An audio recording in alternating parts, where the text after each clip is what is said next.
तो तुम्हें क्या लगता है दुनिया में कितने अजूबे हैं? 7? नहीं ना, दुनिया में 8 अजूबे हैं और उनमें से 8वां है ये।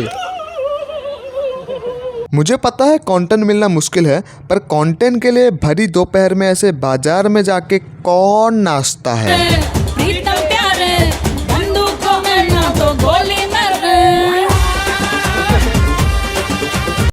कैसे नाच रहा है? मैं तो सोची थी पानी पूरी वाला है।